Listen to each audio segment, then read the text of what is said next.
Febrero de 1959. En lo más profundo de los montes Urales, donde el frío puede matar en minutos y el silencio lo devora todo, 9 personas dejaron de existir. No hubo testigos, no hubo explicación. Lo que sí hubo fue una tienda rasgada desde adentro, cuerpos sin ropa en temperaturas de 30 grados bajo cero, fracturas internas que ningún forense supo explicar, y algo que nadie esperaba encontrar en mitad de una montaña virgen: rastros de radiación. Esto no es una historia de ficción.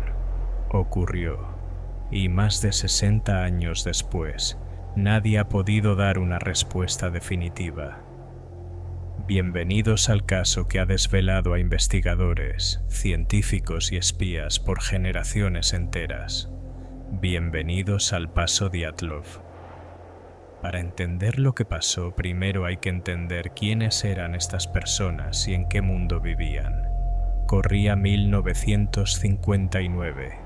La Unión Soviética era una máquina perfectamente engrasada de control, ideología y propaganda.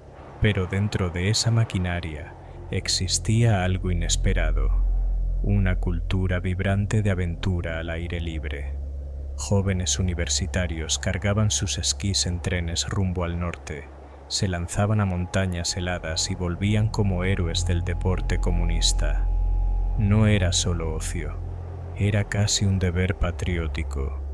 En ese escenario apareció Igor Dyatlov, 23 años. Ingeniero en formación, líder nato con una hoja de ruta impecable en expediciones de alto riesgo. Conocía la nieve, los vientos, la navegación en terrenos imposibles. Era exactamente el tipo de persona que la Unión Soviética quería exhibir como ejemplo de su juventud. Para enero de 1959, Dyatlov había reunido a 8 compañeros más. Todos universitarios, todos experimentados, todos con historial en senderos extremos. No era un grupo de aventureros impulsivos, era un equipo preparado, disciplinado, que había recibido autorización oficial de la Comisión de Rutas del Estado. La misión: recorrer casi 300 kilómetros sobre esquís por los Urales del norte, alcanzar la cumbre del monte Otorten y regresar con el tiempo estimado. El objetivo final era obtener el grado 3, la máxima certificación de aventura deportiva en la URSS, un logro que debía ser, además, un homenaje al Congreso del Partido Comunista. Todo estaba documentado, todo tenía sello oficial, nada podía salir mal. El 23 de enero, el grupo abordó un tren hacia el norte. Última parada civilizada, el pequeño pueblo de Vichay. A partir de ahí, solo montaña, nieve y silencio. El 27 de enero comenzó la marcha sobre esquís, y al día siguiente ocurrió algo que, sin saberlo en ese momento, salvaría una vida. Yuri Yudin, uno de los 10 integrantes originales, comenzó a sentir un dolor insoportable en las rodillas y en el nervio ciático. La decisión fue difícil pero necesaria: dar la vuelta, abrazar a sus compañeros, despedirse. Nunca imaginó que esa despedida sería la última. Los 9 restantes continuaron hacia la ladera del monte Kolat-Syakhl, un nombre que en la lengua de los indígenas Mansi tiene un significado que hace escalofriar: la montaña de los muertos. El 1 de febrero, una tormenta brutal redujo la visibilidad a prácticamente cero. Vientos cortantes, nevada cerrada. En ese momento, el grupo tomó una decisión que aún hoy desconcierta a los expertos. Montaron su tienda en la ladera inclinada de la montaña, completamente expuesta al viento, sin ninguna protección natural. Un bosque más seguro quedaba apenas unos metros más abajo. ¿Por qué eligieron ese lugar? Para un equipo con su experiencia, esa decisión no tiene sentido lógico. Esa noche, el 1 de febrero de 1959, fue la última vez que los 9 estuvieron con vida. Pasaron los días, luego las semanas. El telegrama que el grupo debía enviar el 12 de febrero nunca llegó. Al principio nadie se alarmó demasiado. Los retrasos por clima eran habituales, pero cuando el día 16 pasó sin noticias, las familias empezaron a presionar. El 20 de febrero, el Instituto Politécnico activó la alarma. El ejército fue convocado. Alpinistas voluntarios, cazadores Mansi y equipos de rescate comenzaron a peinar la zona.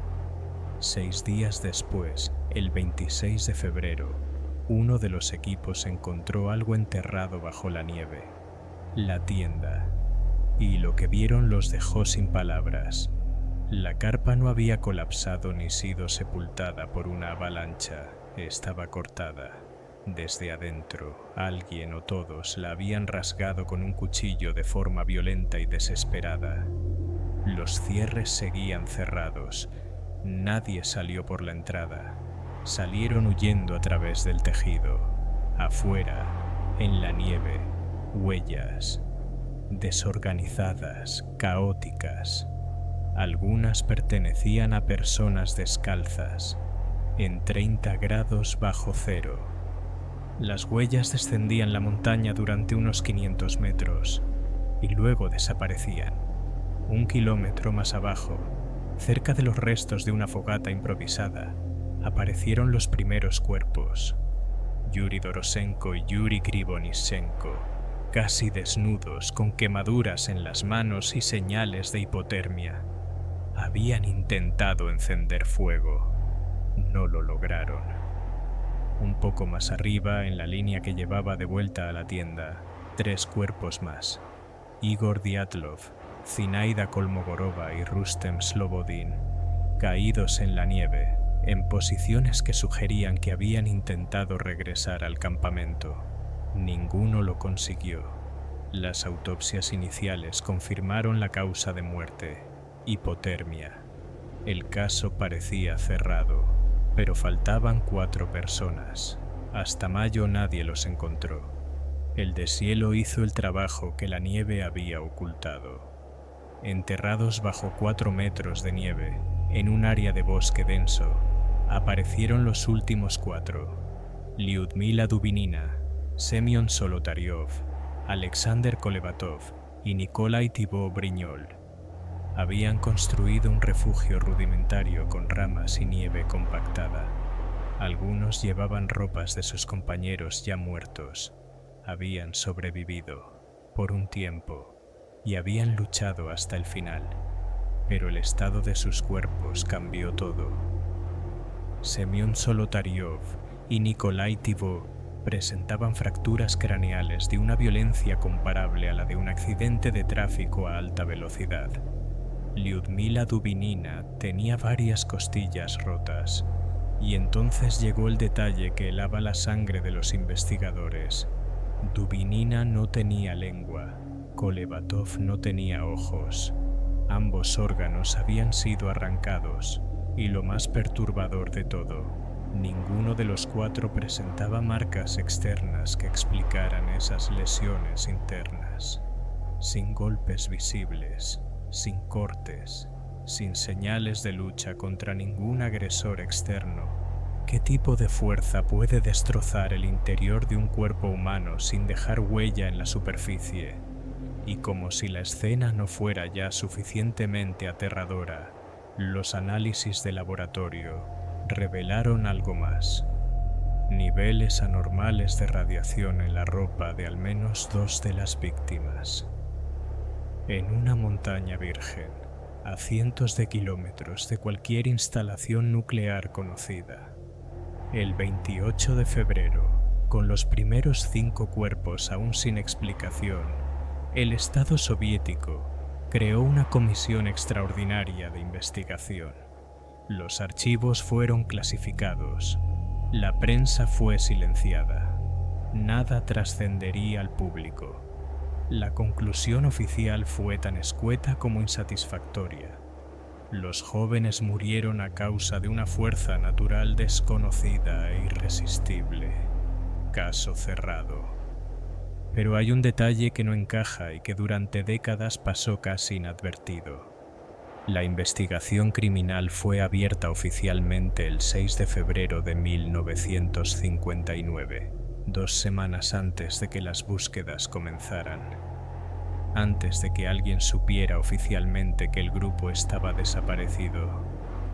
¿Cómo se abre una investigación sobre una tragedia que todavía no se ha descubierto?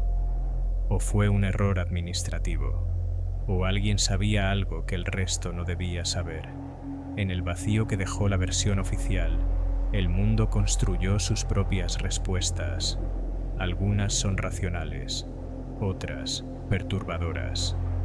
Todas tienen algo que las hace difícil de descartar del todo. La teoría del ataque humano. La expedición acampó cerca de un campo de prisioneros soviético. Algunos investigadores plantearon que fugitivos del Gulag podrían haber atacado al grupo, pero no hubo robos, no hubo signos claros de pelea, y las autoridades del campo confirmaron que ningún preso había escapado esos días. La teoría de la operación encubierta.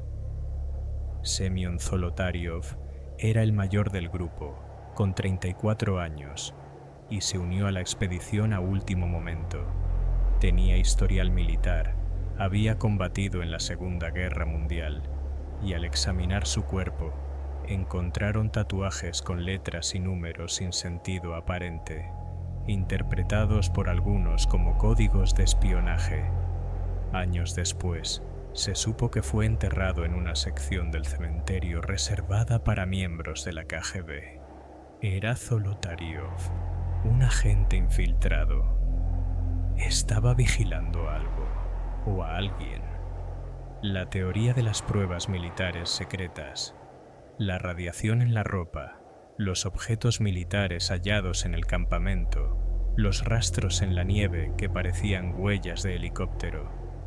Todo apunta a que algo del Estado soviético estaba operando en esa zona.